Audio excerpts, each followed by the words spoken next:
Bienvenue les Vino-Lovers dans cette nouvelle vidéo. Aujourd'hui, comme Noël approche, on va se mettre dans l'ambiance et pour ça, rien de tel qu'un bon vin chaud. Vous allez voir que ma recette est très facile et très rapide à faire et surtout elle est très bonne, enfin en tout cas moi je l'aime bien. J'espère que ça vous plaira aussi. Il existe plein de variantes de recettes pour le vin chaud, mais je vous partage la mienne qui est assez traditionnelle. Et comme d'habitude, avant de commencer, n'hésitez pas à vous abonner à la chaîne si ce n'est pas déjà fait pour ne pas manquer les prochaines vidéos. C'est parti!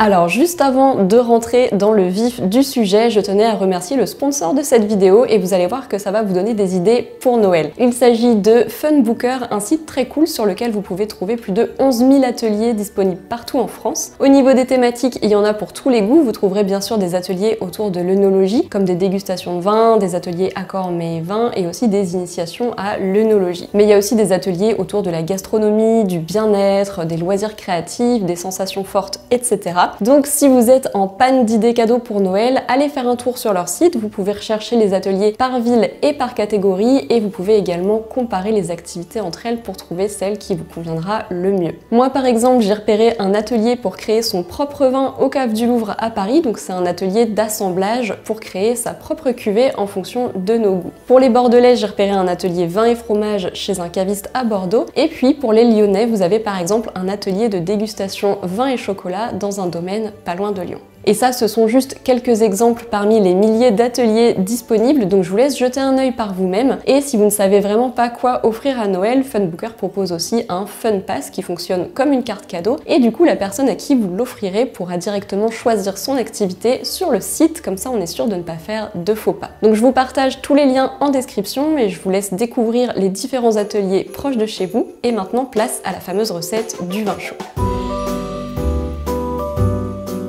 On commence par la liste des ingrédients pour 6 personnes. Il vous faudra donc une bouteille de vin rouge. Je vous recommande par exemple un pinot noir, un gamay ou alors un merlot. Dans tous les cas, on cherche un vin fruité, plutôt léger et pas trop tannique. Moi j'habite au Portugal, donc j'ai choisi un vin local, c'est un merlot qui fera très bien l'affaire. Ensuite, il nous faudra aussi une orange et un citron. Prenez-les bio de préférence parce qu'on va utiliser les zestes. Il nous faudra aussi du sucre, environ 100 g, mais après vous doserez la quantité en fonction de vos goûts. Moi, j'aime pas trop le sucre, donc j'ai tendance à en mettre moins que la dose classique qui est plutôt autour de 125 g.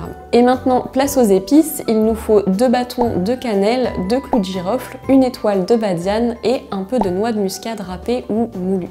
Alors c'est parti, on va passer à la réalisation du vin chaud. Vous allez voir que c'est très facile. On commence par laver les agrumes et on fait nos zestes. Moi je préfère utiliser une râpe, mais vous pouvez utiliser un économe si vous préférez.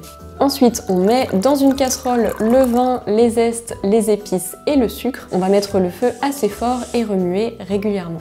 Une fois qu'on a atteint l'ébullition, on éteint le feu et on couvre. Maintenant, on va laisser infuser tranquillement pendant environ 25 minutes pour que les épices aient le temps de parfumer notre vin chaud. Une fois que c'est bien infusé, on va passer notre vin chaud au chinois pour filtrer les morceaux et ensuite c'est prêt, il n'y a plus qu'à servir. Pour la déco, vous pouvez ajouter une demi-tranche d'orange fraîche dans vos verres et le tour est joué, vous pouvez déguster.